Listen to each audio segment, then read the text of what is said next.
이 시간 우리 하나님 말씀을 봉독하도록 하겠습니다.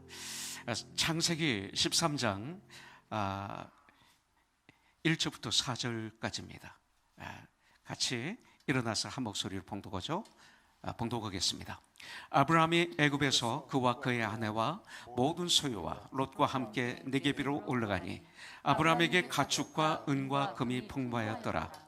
그가 네게브에서부터 길을 떠나 베델에 이르며 베델과 아이 사이 곧 전에 장막 쳤던 곳에 이르니 그가 처음으로 제단을 쌓은 곳이라. 그가 거기서 여호와의 이름을 불렀더라. 아멘. 자리에 앉아주시기 바라겠습니다. 제가 5절부터 마지막 절까지 18절까지 한번 봉독해 드리겠습니다. 아브라함의 일행 롯도 양과 소와 장막에 있으므로 그 땅에 그들이 동거하게 넉넉하지 못하였으니 이는 그들의 소유가 많아서 동거할 수 없었음이니라. 그러므로 아브라함의 가축의 목자와 롯의 가축의 목자가 서로 다투고 또 가나안 사람과 브리스 사람도 그 땅에 거주하였는지라. 아브라함이 롯에게 이르되 우리는 한 친족이라 나나 너나 내 목자나 내 목자나 서로 다투게 하지 말자. 내 앞에 온 땅에 있지 아니하냐. 나를 떠나가라. 내가 좌하면 나는 우하고 내가 우하면 나는 좌하리라.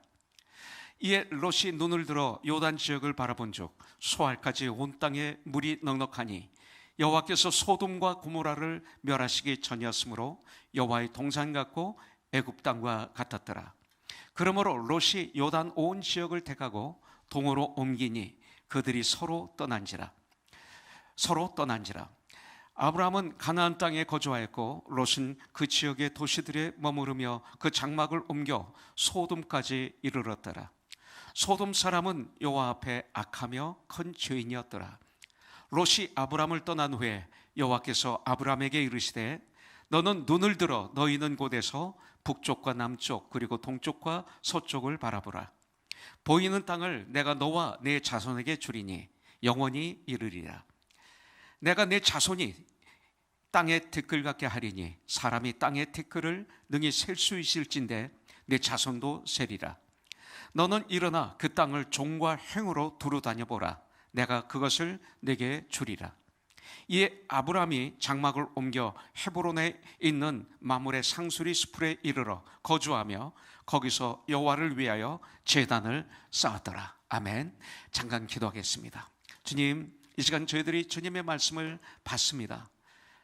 지난 수요일날 큐티 말씀, 정말 이 귀한 말씀 저희들이 받습니다. 제가 말씀을 잘 올바로 전할 수 있도록 역사해 주시고 우리 사랑하는 하나님의 자녀들 오늘 말씀을 마음으로 받아 우리가 하나님을 더 알고 믿음이 깊어져 온전케 하나가 되어 예수님의 장성한 분량에 충만한 데까지 이르러 이 한 주간도 승리하는 하나님의 귀한 자녀들 되게 하여 주시옵소서. 예수님의 이름으로 감사히 기도드립니다. 아멘. 오늘 말씀은 지난 수요일 저녁 예배 때 이철호 목사가 전했던 말씀입니다. 수요 저녁 예배가 끝난 다음에 몇 분의 우리 형제자매들이 철호 목사에게 와서 참 은혜 받았다고, 도전을 받았다고, 꼭 나에게 하신 말씀 같았다고 그랬어요. 너무나 그 말을 듣고 기뻤습니다. 말씀을 통해서 도전받고 변화되는 것. 그런데 아주 중요한 것은 요한계시록 1장 3절의 말씀 그대로 네가 말씀을 읽고 듣고 배운 그대로 실천하면 복이 있다 그랬어요. 실천하지 않으면 복이 없는 거예요. 내가 은혜 받고 감동도 받았는데 거기로 끝나면 오히려 더 문제가 생겨요. 실천하지 않으면 그것이 교만으로 와요. 그래서 남을 판단하고 정죄하고 이런 사람이 돼요. 머리로만 알아가지고. 그래서 아주 위험합니다. 오늘 말씀은 왜 다시 이 말씀을 택했느냐면 아주 창세기에서 아브라함 하면 중요한 몇 단락이 있습니다. 애굽으로 간 것 아주 중요하죠. 그런데 또 중요한 건 뭐냐면 베델로 돌아온 것 아주 중요합니다. 마므레 상수리 나무 근방에서 사는 것도 중요합니다. 또 아주 중요한 것은 모리아 산에 간 것입니다. 순종해서. 거기서 아브라함은 하나님의 인정을 받고 아브라함이 변해서 아브라함이 됩니다. 위대한 아버지가 변해서 열국의 아버지가 되는 거죠. 그러면서 하나님의 도장이 찍힙니다. 합격 도장이 바로 모리아산에서 찍히는 거죠. 그래서 그 과정 속에서 이 베델은 아주 중요합니다. 한 주간 우리는 예배 드릴 때마다 여러분들이 여기 앉아서 먼저 기도할 때 이런 기도를 하셔야 돼요. 내가 한 주일 동안 진정 그리스도인의 삶을 살았는가, 나를 한번 되돌아보는 것입니다. 그리고 내가 참 그리스도인으로서 이웃을 위해 진실되게 축복의 기도를 지난 한 주간 했는가, 중복의 기도의 삶을 살았는가, 나가 아닌 이런 삶을 살았는가.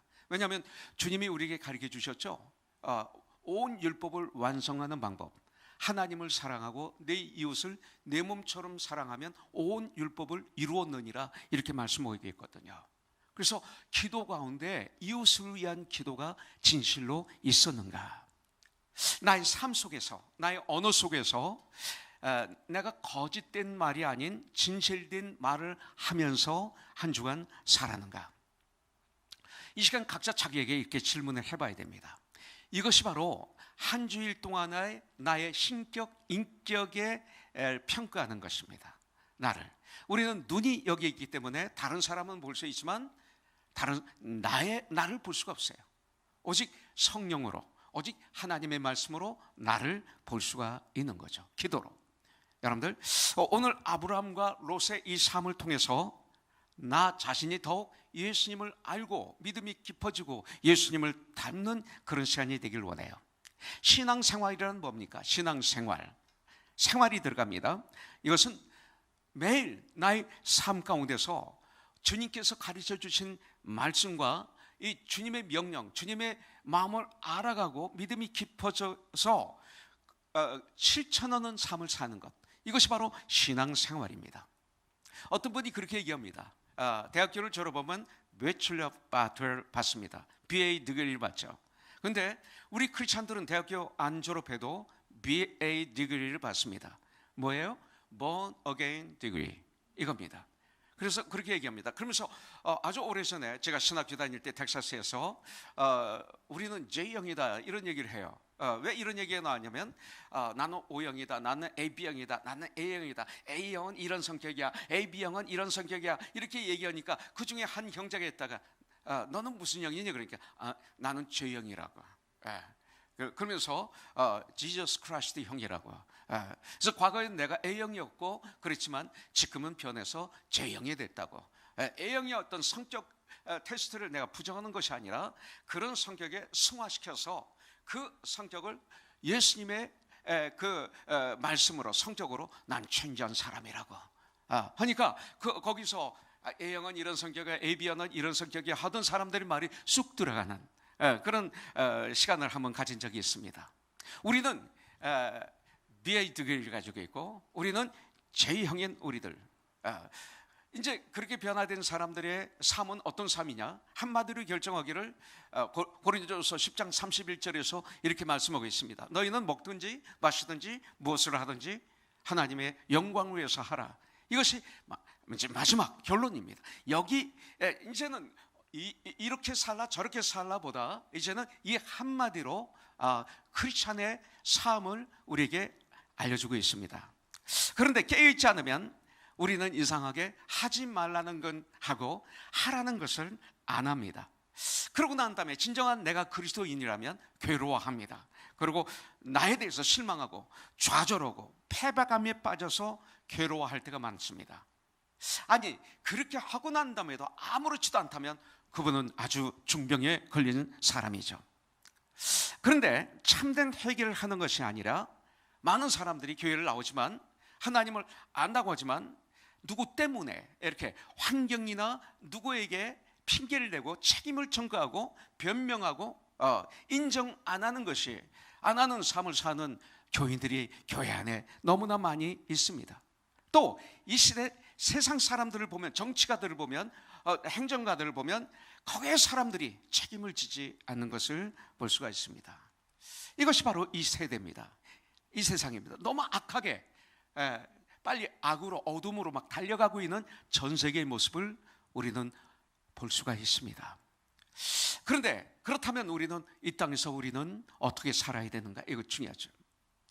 바울은 로마서 7장 15절에 보니까 내가 행하는 것을 내가 알지 못하노니 곧 원하는 것은 행하지 아니하고 도리어 미워하는 것을 행함이라.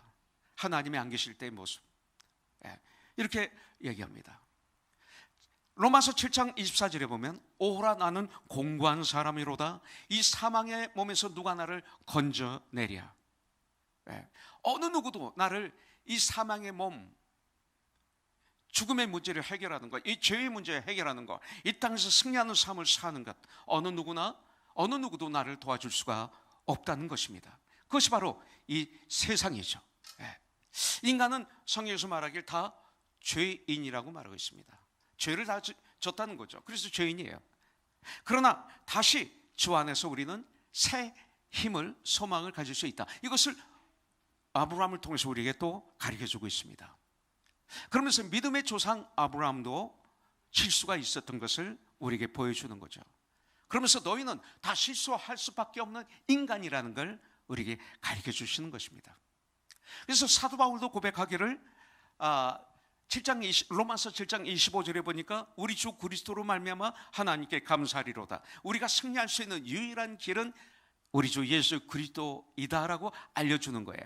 그러면서 그런즉 내 자신이 마음으로는 하나님의 법을, 육신으로는 죄의 법을 섬기노라.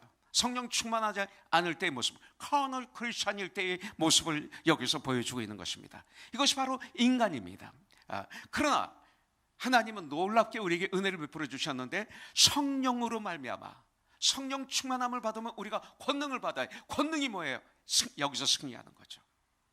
그리고 마음을 새롭게 함으로 변화를 시켜주세요. 성령님이 로마서 12장 2절의 말씀 그대로.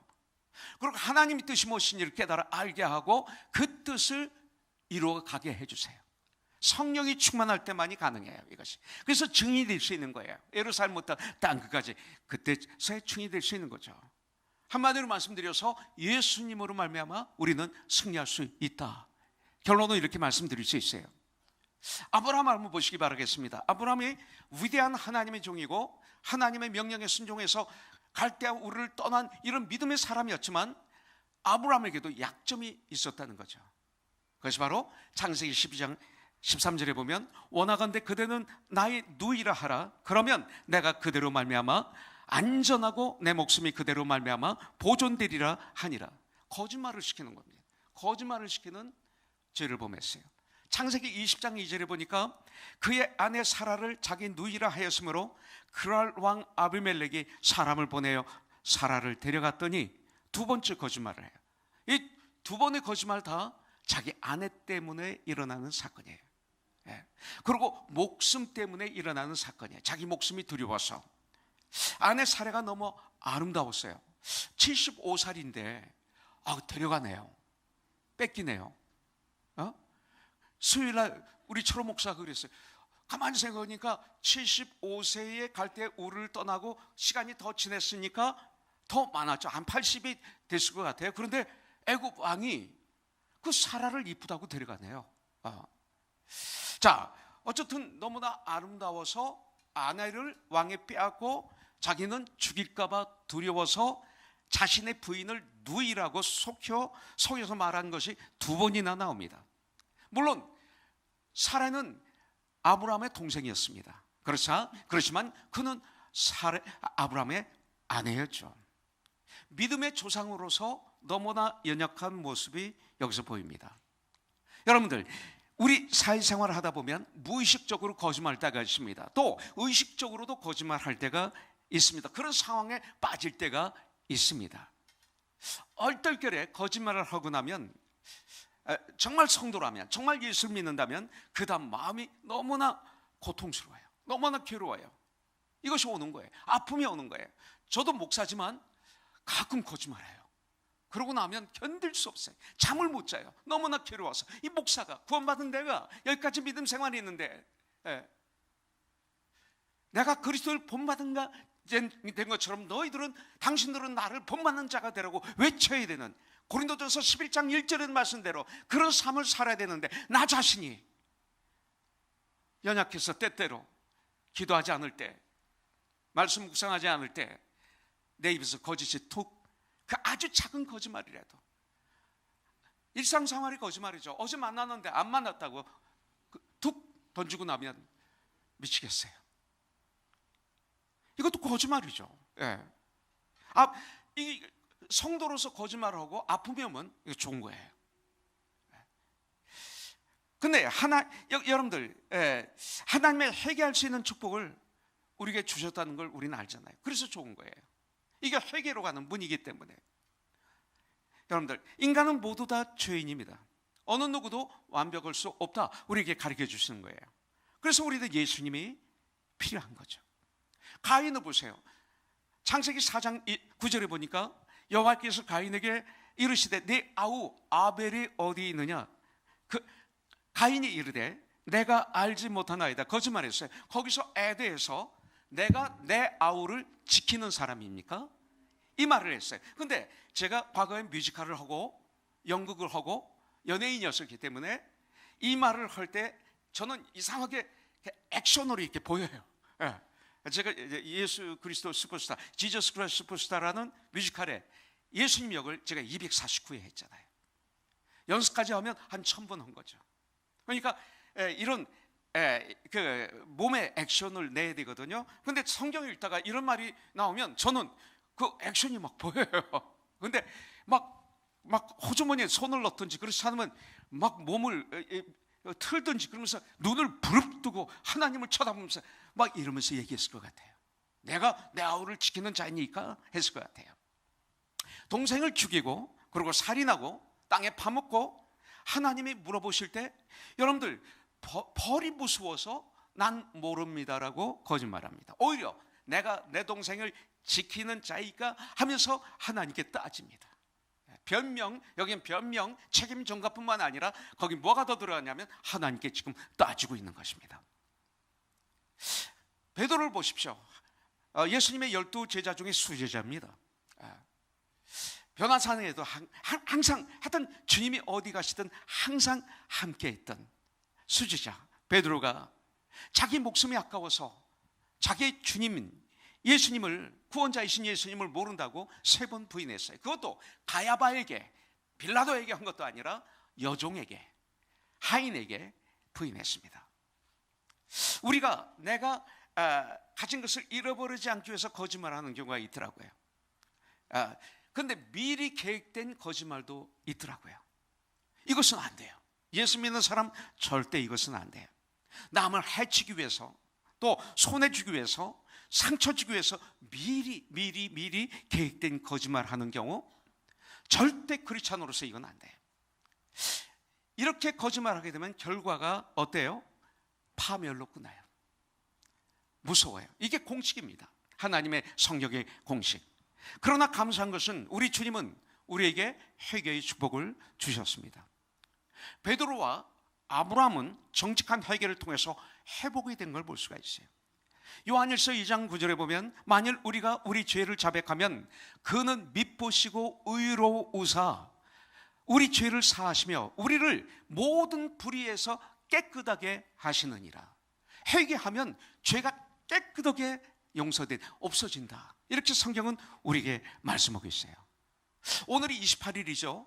혹시 아침에 잠언 28장을 읽으신 분들에게는 이 회개라는 말이 아마 나올 거예요. 28장에 보니까 여기도 나와요. 보면 13절에 보니까 자기의 죄를 숨기는 자는 형통하지 못하나 죄를 자복하고 버리는 자는 하나님으로부터 불쌍히 여김을 받으리라. 똑같은 말씀이 여기 나오고 있어요. 애굽에서 돌아온 이 소리가 뭡니까? 아브라함이 애굽에서 베델로 돌아왔어요. 이 얘기는 뭡니까? 참된 회개를 한 아브라함은 이 소리예요. 아브라함이 그냥 주저앉지 않았어요. 거긴 풍요로운 것입니다. 마치 지금을 말하면 뉴욕, LA와 같은 곳이라고 볼 수가 있죠. 서울, 그런 곳입니다. 거기 물론 여기서 이게 비유를 제가 잘못 들었는지 모르겠습니다만은 애국과 베델을 얘기할 때 그렇게 얘기하는 거예요. 애굽에 가서 결국 이런 아픔이 생겼잖아요. 그래서 베델로 돌아온 거예요. 이걸 회개라고 그래요. 회개는 그 죄악의 현장에서 죄악을 내가 떠나서 주님 앞에 오는 것, 주님의 말씀으로 돌아오는 게 회개잖아요. 그래서 애굽에서 베델로 참된 회개를 통해서 회복된 아브라함은 이제 달라지는 것을 볼 수가 있습니다. 여러분들, 정직은 곧 능력입니다.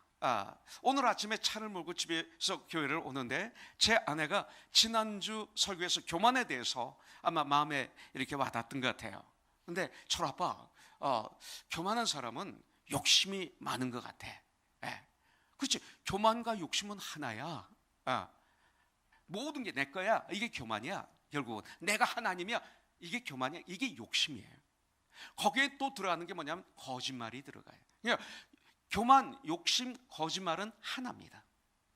그런데 정직, 거기에 겸손, 그 다음에 회개도 하나예요.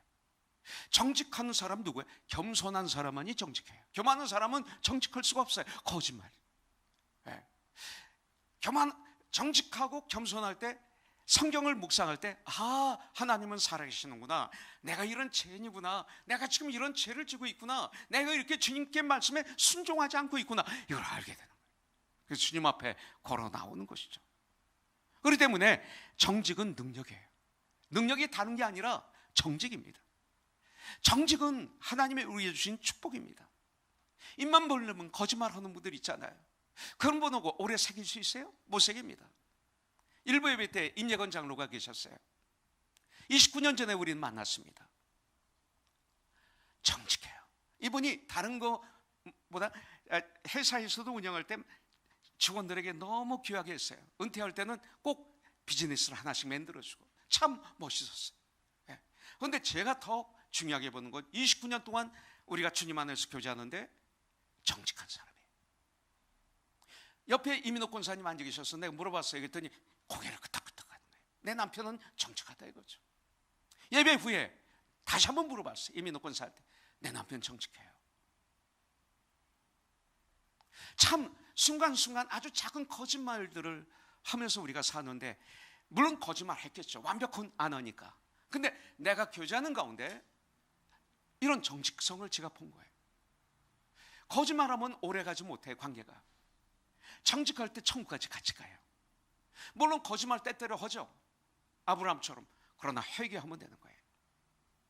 이런 관계로 가기 때문에 한국에서 한 6개월 있다 오시더라도 어제 만난 것처럼 돼요. 이런 분이 있어요. 매일 만나는데 1년 전에 만난 사람처럼 만나는 경우도 있어요. 그 중에 중심이 뭐가 있어요? 바로 정직입니다. 크리스찬의 닉네임이 뭐예요? 정직입니다. 겸손하고 정직해야 회개할 수 있습니다. 회개는 아무나 못합니다. 여러분들, 그렇기 때문에 내가 나 자신에 정직하고 이웃에게 정직하고 하나님께 정직할 수 없다면 우리 삶, 신앙생활의 인격은 무너지게 되어 있는 것입니다. 여러분들, 정직은 최고의 재산입니다. 죽음 앞에 다 없어지잖아요. 정직은 천국까지 가져갑니다. 죽음을 뚫고 나가는 문 중에 하나가 정직입니다.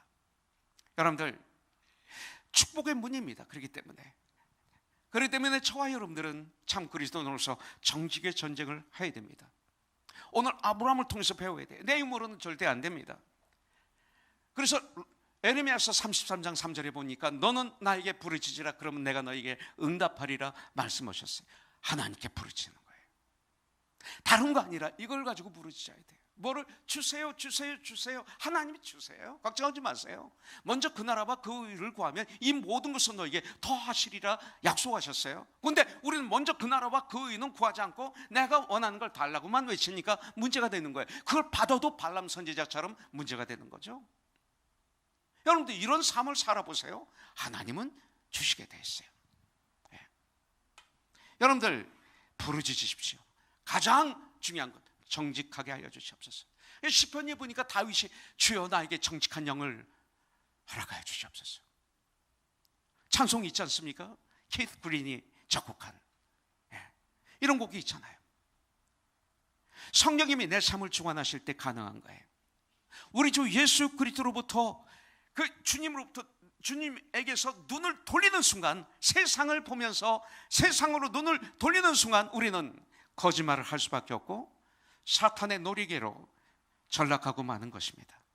그래서 히브리서 12장 2절은 저에게는 너무나 귀해요. 믿음의 주요 또 온전하게 하시는 예수님을 바라보자. 그는 주 앞에 있는 기쁨을 위하여 우리가 구원받는 거예요. 십자가를 참으사 부끄러움을 개의치 아니하셨더니 하나님 보좌 우편에 앉으셨느니라, 이렇게 말하고 있어요. 그렇다면 아브라함의 장점을 하나 보기를 원합니다. 창세기 12장에 보니까 하나님께서 아브라함을 부르셨습니다. 여호와께서 아브라함에게 이르시되 너는 너의 고향과 친척과 아버지의 집을 떠나 세상을 떠나 주님께 와야죠. 내가 네게 보여줄 땅으로 가라. 내가 너로 그렇게 순종하면, 2절, 내가 너로 큰 민족을 이루고 네게 복을 주어 네 이름을 창대하게 하리니 너는 복이 될지라. 그런데 개역판에서는 복의 근원이 되리라, 이렇게 말씀하셨어요. 믿음의 조상이 된다 이거죠. 3절, 너를 축복하는 자에게는 내가 복을 내리고 너를 저주하는 자에게는 내가 저주하리니. 이거 사실입니다. 정말 주 안에 거하는 사람들에게는 복을 주십니다. 그를 정말 주 안에 거하는 사람을 저주하는 사람들은 저주받습니다.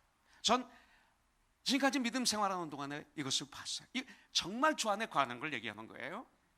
살으신 하나님께서 너를 축복하는 자에게는 내가 복을 내리고 너를 저주하는 자에게는 내가 저주하리니 땅의 모든 족속이 너로 말미암아 복을 얻을 것이라 하시니라. 아브라함의 후손에서 다윗이 태어나고 그리고 예수님이 태어나신 거예요. 복의 근원이 되게 하신 거예요.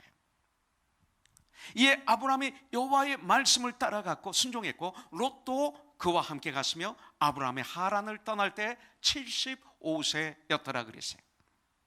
이 하나님의 명령에 순종해서 조카 롯과 함께 한 번도 가보지 않았던 땅, 참 두려운 땅이죠.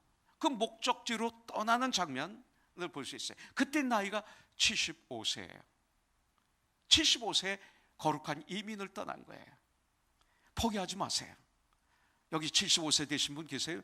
옴내 보니까 우리 조영희 목사님 계시고, 저기 우리 선교사님 지금 연세가 어떻게 되시죠? 양한이 자매가 빨리 얘기해야지. 아빠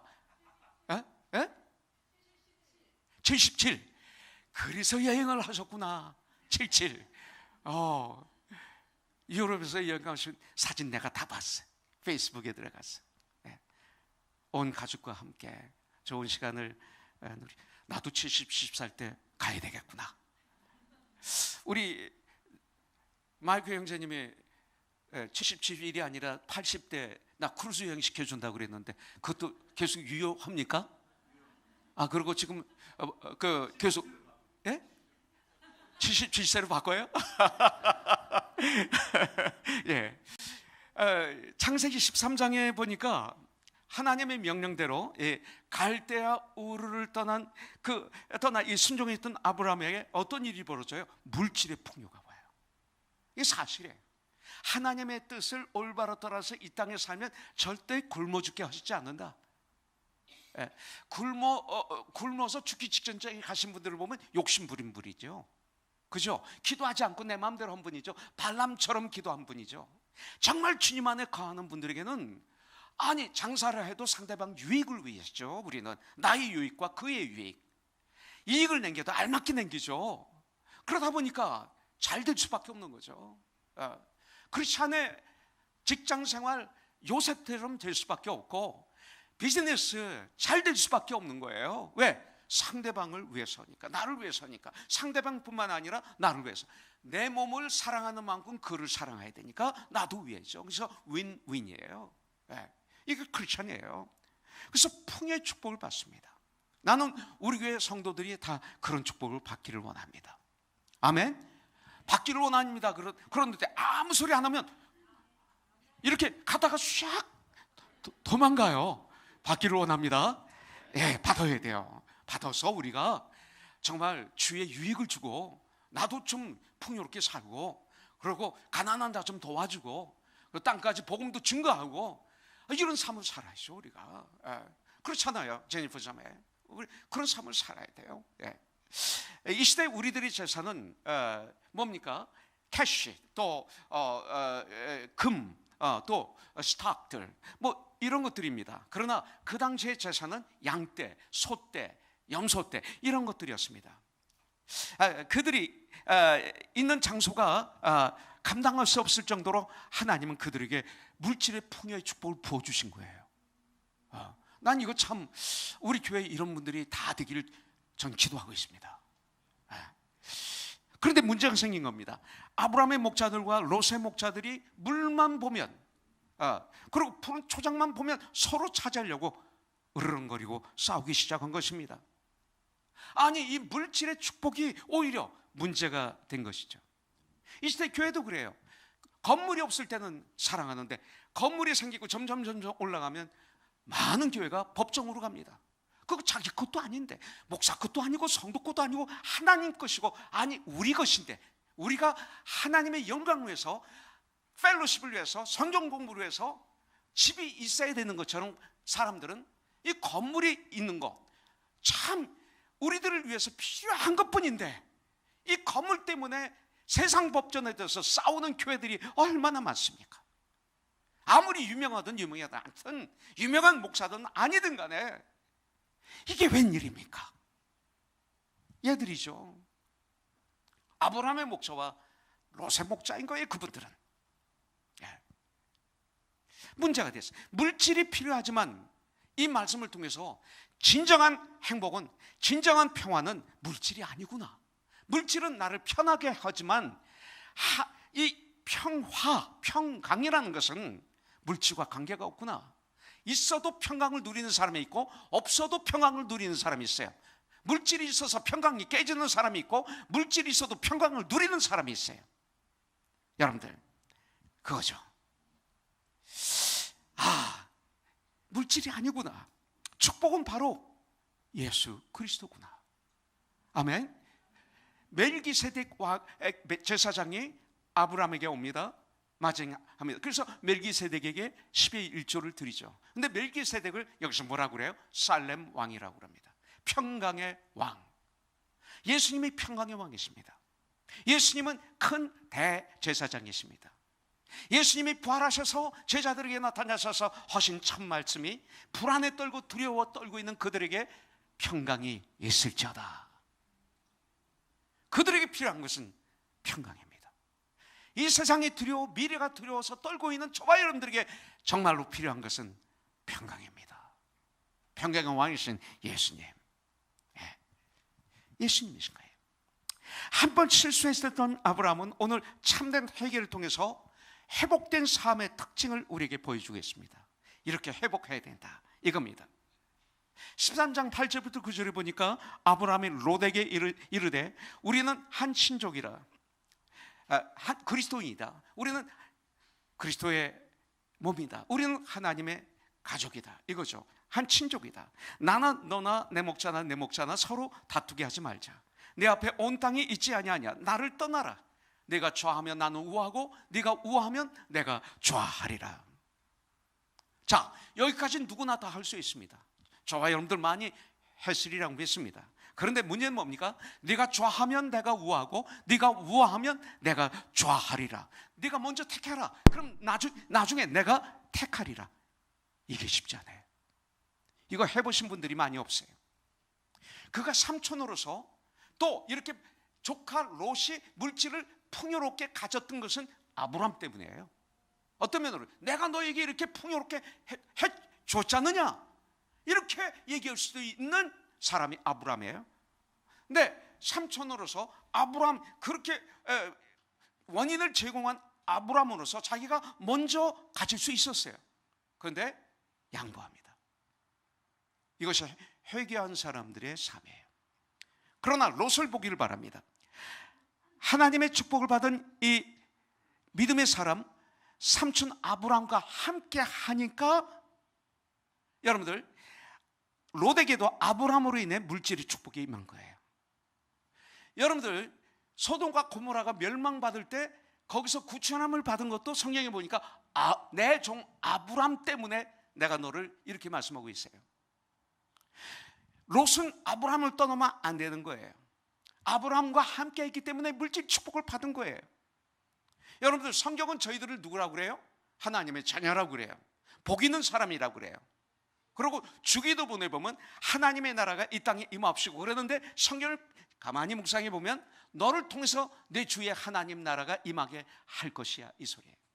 우리는 하나님의 나라가 임하게 하는 축복의 통로예요. 하나님의 사랑이 나를 통해서 주위에 흐르고, 흐르는 축복의 사람입니다. 나를 통해서 주위 사람들이 축복을 받습니다. 진정한 하나님의 사람이라면 우리가 나를 떠나면 그들은 죽습니다. 롯이 됩니다. 그런 진정한 그리스도인이 되어야 되죠. 참 믿음의 사람들과 진정한 교제를 나누면 풍요로워지.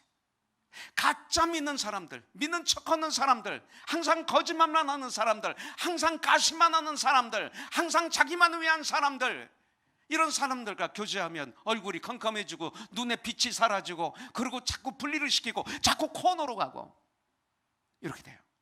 믿음의 사람이 이렇게 중요해요.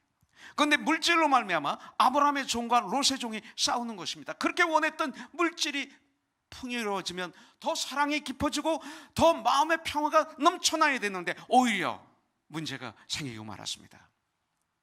여러분들, 애굽에서 아내 사라의 문제로 하나님 앞에 범죄했다가 회개하고 하나님의 관계가 회복된, 애굽에서 베델로 다시 돌아온, 그리고 이제 다시 제단을 쌓는 삶을 사는 이 아브람, 이런 삶을 사니까 아브람에게 이렇게 얘기를 하는 거예요. 네가 좌하면 내가 우하고 네가 우하면 내가 좌하리라.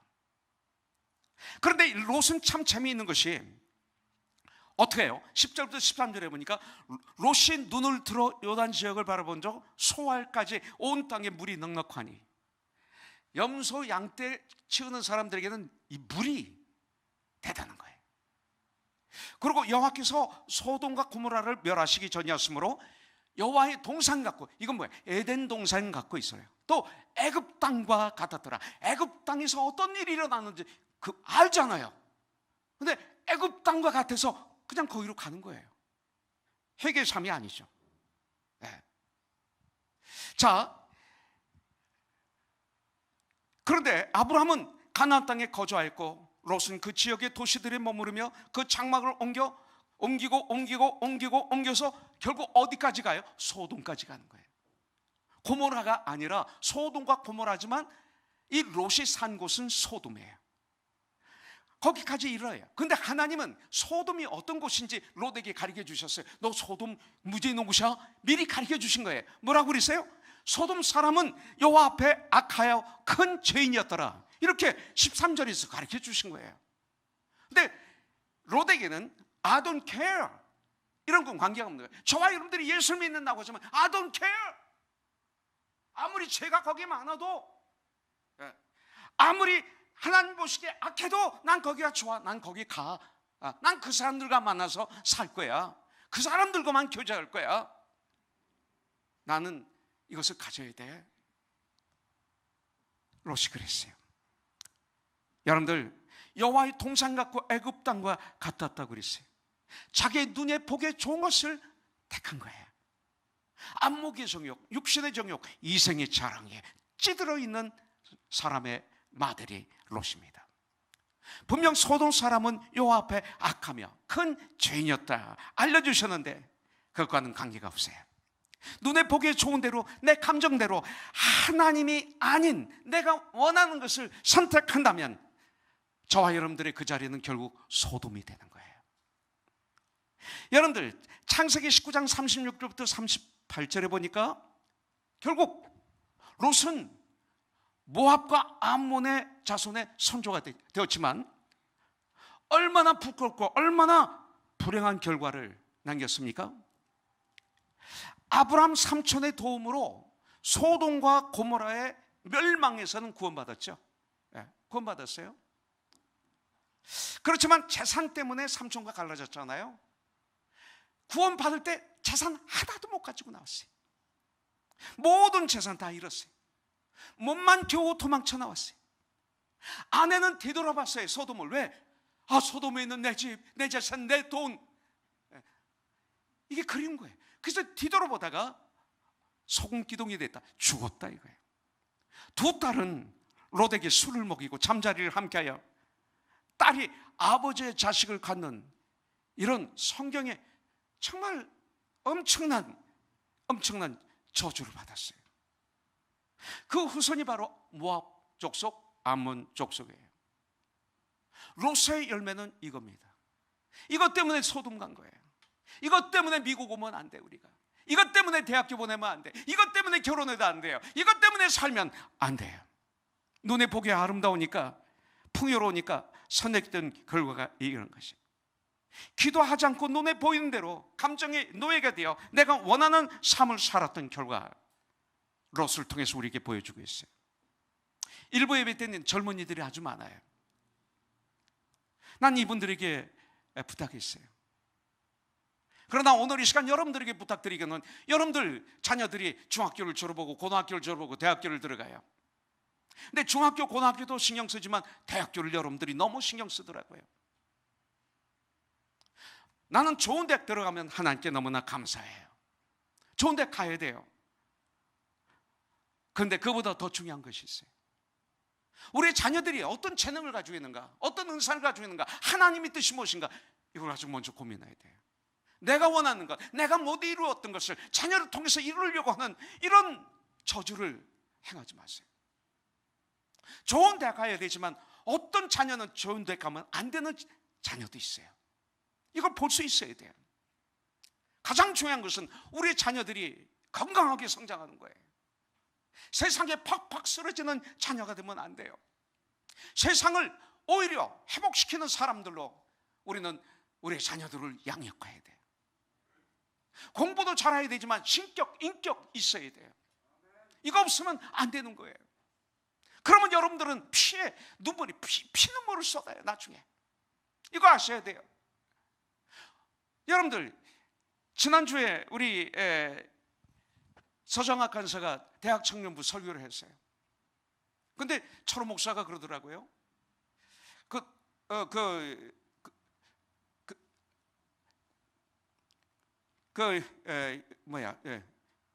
여기구나.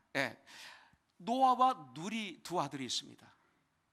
두 아들을 예화로 rebuke, 또 discipline, 이걸 예화로 얘기했다. 그래서 그걸 좀 아침에 저한테 좀 보내달라고 그랬어요. 근데 지금 보냈어요. 몇 시간 전에. 제가 그냥 읽어드릴게요. 정학 형제 여기 앉아 있어요 지금. 안녕하세요 목사님. 2주 전에 노아와 누리가 밤에 잠을 자지 않고 몰래 아이패드로 게임을 한 것을 제가 발견하였습니다. 제가 어떻게 된 것인지 물어보자 발견한 거예요. 눈으로 본 거예요. 물어보자 처음에는 하지 않았다고 거짓말을 하다가 결국 자신들의 잘못을 인정하였습니다. 결국 아이들에게 아이패드에 있던 좋아하던 게임 2개를 삭제하게 하고, 이게 가능해요? 쉽지 않아요. 삭제하게 하고, 그들에게 삭제하게 한 거예요. 우리 간사님이 삭제한 게 아니고, 와 인격자네. 아빠가 화나면 안 보여가지고 자기가 막 그럼 큰일 나는 거야. 본인이 했어요. 그리고 앞으로 아이패드 사용에 지금보다 더 엄격한 제한을 두었고, 억울해했어요?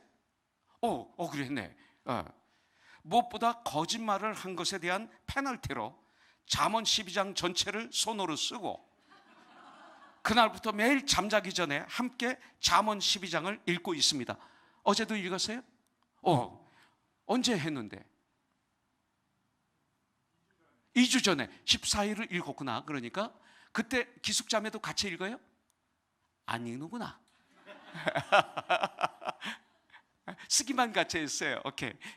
와, 이거 재밌다. 쓰고 그날부터 매일 잠자기 전에 함께 잠언 12장을 읽고 있습니다. 쓰고 읽고 있습니다. 와. 또 자신이 잘못한 일들에 대해 리스트를 적고 앞으로 어떻게 해야 할지를 적어서 방에 붙여놓고, 지금도 붙여놨어요? 그 사진 좀 찍어서 나한테 보내줘. 붙여놓고 그 다음에는 동일한 상황에서 같은 죄를 반복하지 않도록 했습니다.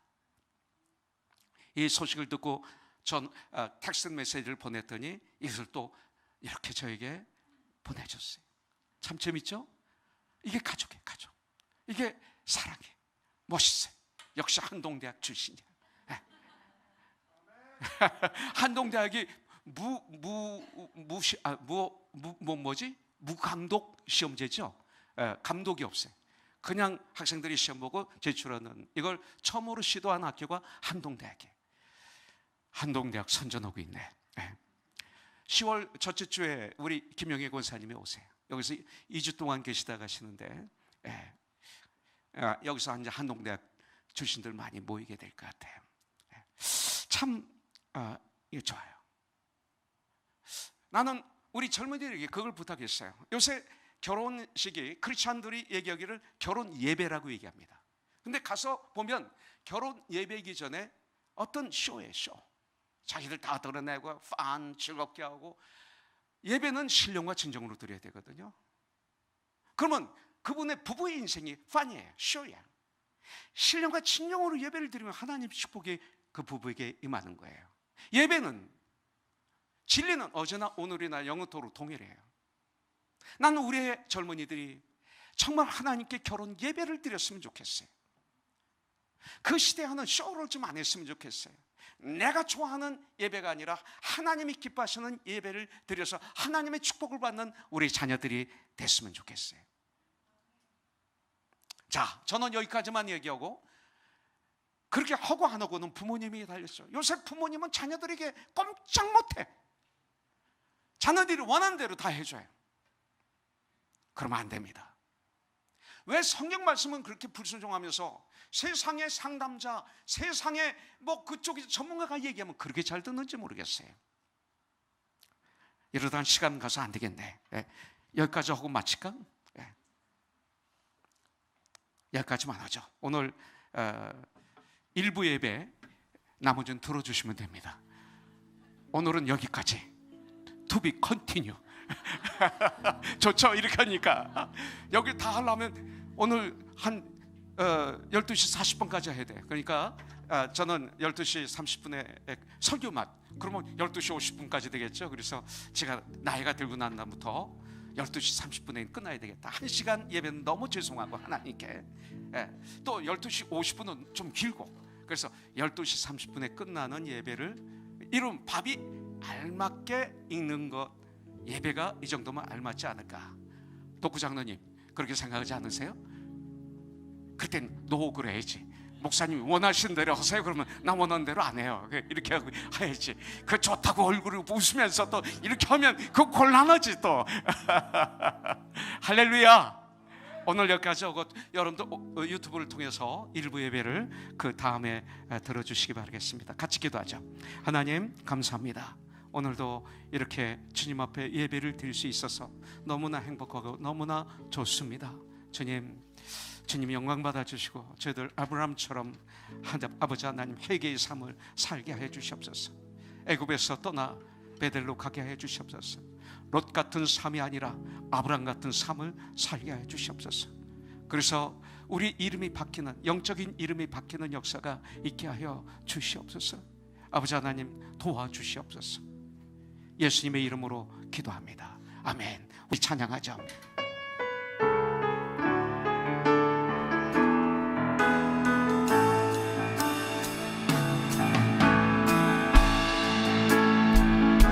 세필이 찬양해 주세요.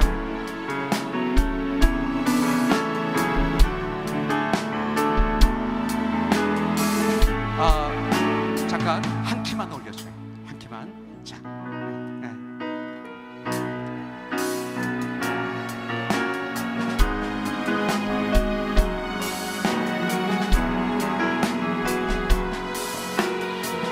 잠깐만. 이러면 우리 현영자매가 실력이 있는 거 아시겠죠? 그죠? 이거 쉽지 않아요. 우리도 주님에 대해서 그렇게 실력이 있으면 좋겠어요. 할렐루야. 주님으로 충만한 우리가 되어서 토끈대리면 그 순간순간마다 하나님의 뜻을 알고, 그리고 세상에 지지 않는 이런 사람이 되길 원합니다. 자, 이제 수도 반시킬게.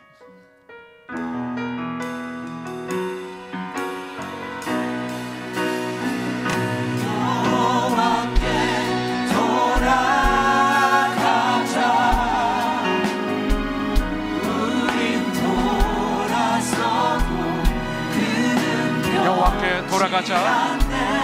여호와께 돌아가자. 우린 넘어져도 그 사랑 영원하다. 찬양할까요? 여호와께 돌아가자. 여호와께 돌아가자. 우린 돌아서도 그는 변치 않네. 여호와께 돌아가자. 우린 넘어져도 그 사랑 영원하네.